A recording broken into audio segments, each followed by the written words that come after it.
Federalist 70, Part 4. We'll start with paragraph 13. I hope you've had a chance to listen to the previous parts of this Federalist.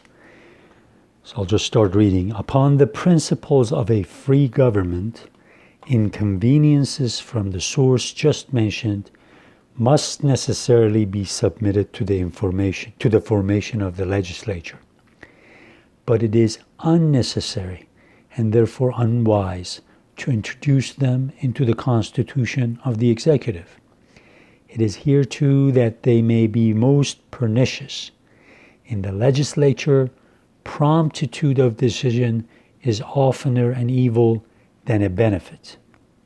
The differences of opinion and the jarring of parties in that department of the government, though they may sometimes obstruct salutary plans, yet often promote deliberations and circumspection and serve to check excesses in the majority. When a resolution too is once taken, the opposition must be at an end. That resolution is a law, and resistance to it is punishable. But no favorable circumstances palliate or atone for the disadvantages of dissension in the executive department. Here they are pure and unmixed. There is no point at which they cease to operate. They serve to embarrass and weaken the execution of the plan and measure to which they relate, from the first step to the final conclusion of it. They constantly counteract those qualities in the executive which are the most necessary ingredients in its composition: vigor and expedition, and this without any counterbalancing good. In the conduct of war, in which the energy of the executive is the bulwark of the national security, is the forefront of the national security, everything would be to be apprehended from its plurality. So in the legislature, you want a group of people, you want wise people to deliberate, pass good laws, pass just laws, pass laws that would be agreeable to people's future prosperity. But in the executive branch, if you have more than one person, that always creates a mess on your hand. You won't be able to promptly make decisions, especially in case of an attack. You don't want 2 or 3 people arguing with one another and the whole country gets destroyed. So it says legislature is different from the executive. We know that Hamilton was a big fan of a single powerful executive. When you listen to his speech on June 18th on the floor of the Philadelphia Convention, he spoke for hours. And he actually, some of the things he said resembled like he wanted to have something in the United States almost like a British monarchy, centralized power. But the situation was that centralized power was not going to work in this new republic that was being established, because people did not like centralized power because of their experience with the British.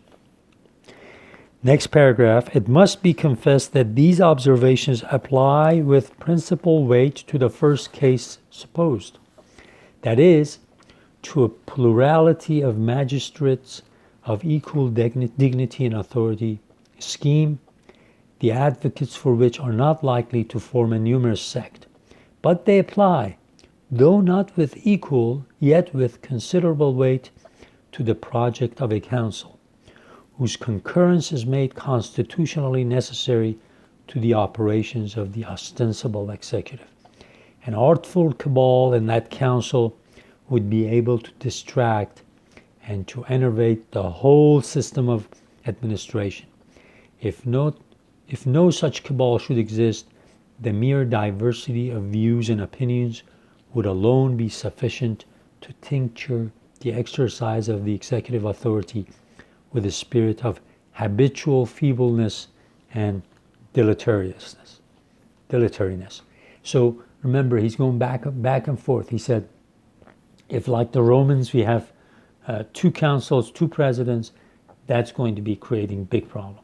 If like what the most states have done, create a council to supervise the governor, or create a council that will supervise the president, then you're again creating a headache. It'll retard the whole process. It'll make decision making very difficult.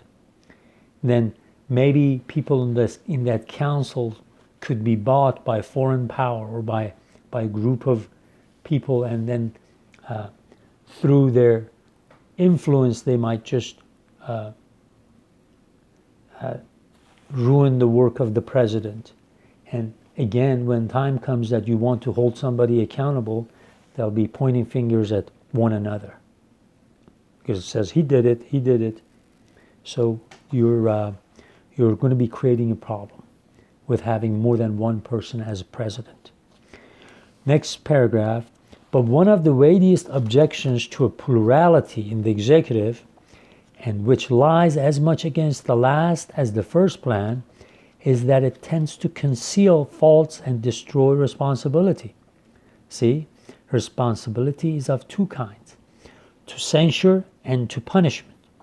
The first is the more important of the 2, especially in an elective office. Man in public trust will much oftener act in such a manner as to render him unworthy of being any longer trusted, than in such a manner as to make him obnoxious to legal punishment. But the multiplication of the executive adds to the difficulty of detection in either case, what we've been talking about. If there's a one person, he will be prideful, or he'll be proud of what he wants to do, of the responsibility he's been given, and maybe act accordingly.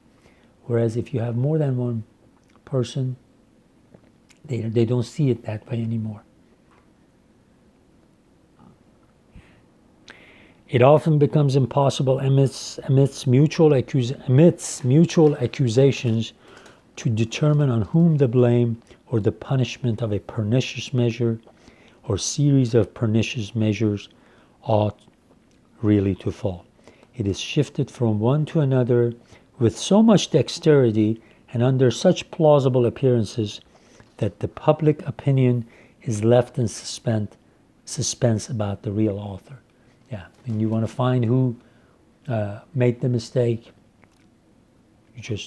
you're going to be confused, because you don't know who really is to blame.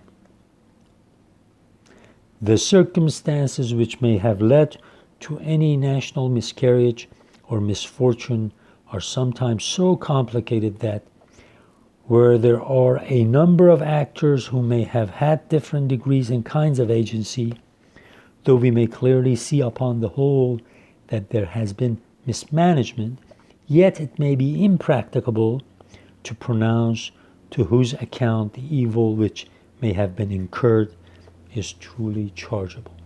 So we can't find the person and hold that one person accountable, because you have more than one people running the show. The next paragraph, he's going to quote somebody. I was overruled by my council.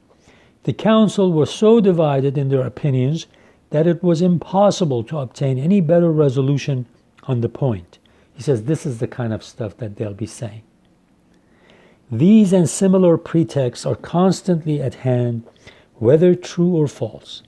And who is there that will either take the trouble or incur the odium of a strict scrutiny into the secret springs of the transaction?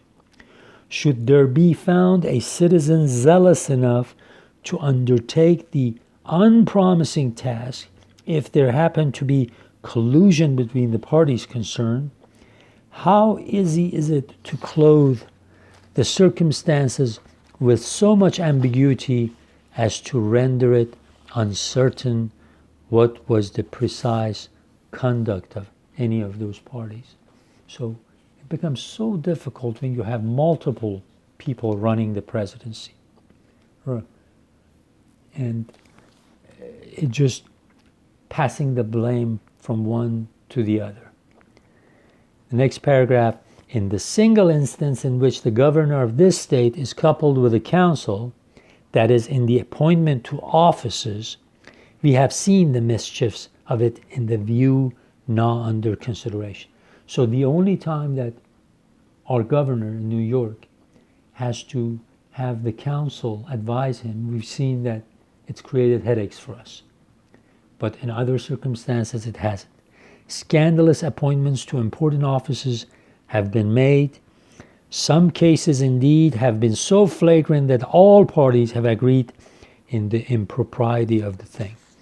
When inquiry has been made, the blame has been laid by the governor on the members of the council, who on their part have charged it upon his nomination, while the people remain altogether at a loss to determine by whose influence their interests have been committed to hands so unqualified and so manifestly improper. In tenderness to individuals, I forbear to descend to particulars. So he says, he mentioned that New York and New Jersey governors very much resemble what the Constitution of the United States gives the president, allows the president to do. But he says the only times that the governor of our state has to actually get the council involved in something, those are the only times that created headaches for us.